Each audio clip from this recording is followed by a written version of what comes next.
To this end, the budget proposes an inflation-linked increase to the general fuel levy. For the 2025-26 fiscal year, this will only new tax proposal that I'm announcing. This is the first fuel levy increase in 3 years. It means from the 4th of June this year, the general fuel levy will increase by 16 cents per litre and 15 cents per litre of diesel. For centuries, Africa's story was written by others, enslavers, colonizers, outsiders who shaped a narrative to control minds and futures. Mainstream media has long painted Africa as broken, helpless, but that's not our truth. We are creators, dreamers, builders, our ancestors forged empires. Today we're shaping the future, our way. It's time to reclaim our narrative, tell our stories, celebrate our victories. Africans must control the pen that writes our future. Rise up, speak out, the world is listening. Africa's story is ours to tell. Let's write it together. Section 1, Washington Fireworks and Wallet Woes, A Tale of Two Announcements. May 21, 2025. On one side of the Atlantic, South African President Cyril Ramaphosa walked into the White House.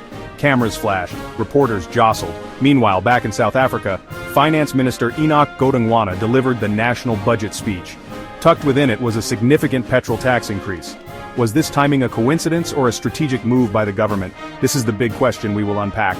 Sometimes the most impactful stories are whispered softly, not shouted from the rooftops. Let's dive into the details. 11.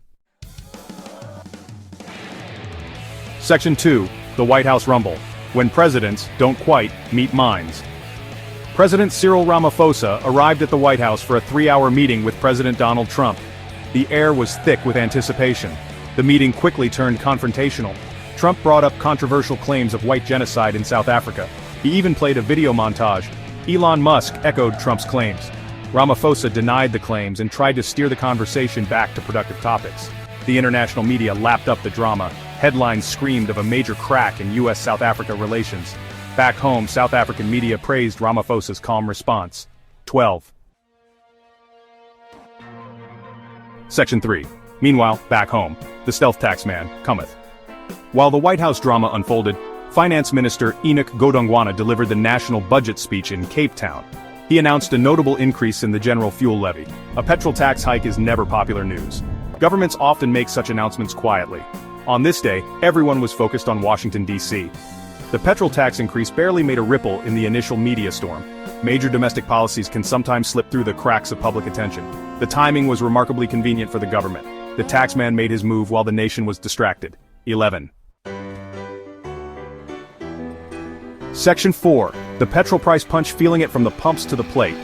A petrol tax increase means consumers pay more at the pump. This directly impacts household budgets. The broader economic chain is also affected. Goods transported by trucks and vans will cost more. Public transport fares may increase. The price of almost everything you purchase can creep upwards.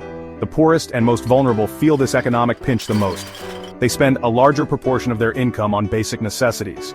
A petrol tax hike can mean making tough choices between essentials. It's an additional burden for those already struggling. 12. Section 5. Strategic distraction or just bad timing.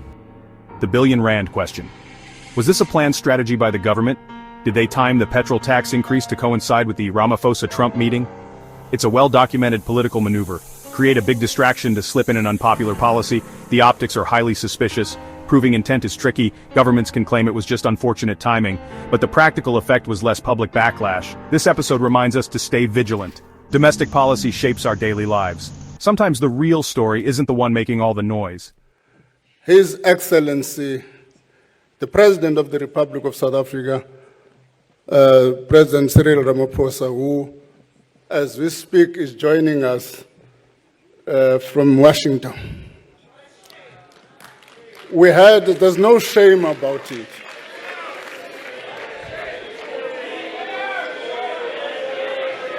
Order, honorable members. Order, honorable minister, you can proceed with your speech. One of the choices we had in discussing with the president was whether we could postpone the budget or we could postpone the trip. We decided that we could not postpone any of the two. That's a wrap, folks. But before you go, keep this in mind. Their smoke and mirrors are just theatrics, pulling your focus from what truly matters. The real fight? It's always been about the land and the economy. Stay sharp, stay woke, and we'll catch you next time. The most important person in the world is the storyteller. The storyteller sets the vision, values, and agenda of an entire generation to come. Steve Jobs.